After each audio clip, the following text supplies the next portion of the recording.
Guy Birenbaum, vous nous parlez de l'Internet qui vole au secours des langues menacées de disparition. Alors pas le français bien sûr. Bah oui, parce qu'à force de s'intéresser à des histoires de petits chats mignons, à des faits divers glauques ou au dernier buzz du jour, on a tendance à oublier que le web est un support culturel universel fabuleux. Et justement les linguistes, eux, l'ont pas oublié. Hein. Non, l'AFP nous apprend que des équipes de linguistes créent des logiciels et des dictionnaires parlants en ligne sur le web. C'est ce qu'ils expliquent depuis vendredi à la conférence annuelle de l'Association américaine pour l'avancement de la science qui a eu lieu à Vancouver.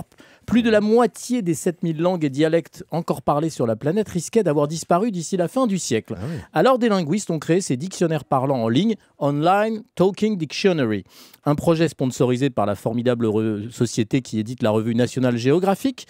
Grâce au numérique, des langues parlées par peu de personnes dans des contrées très isolées conserveront une audience planétaire. Leur extinction n'est plus inévitable.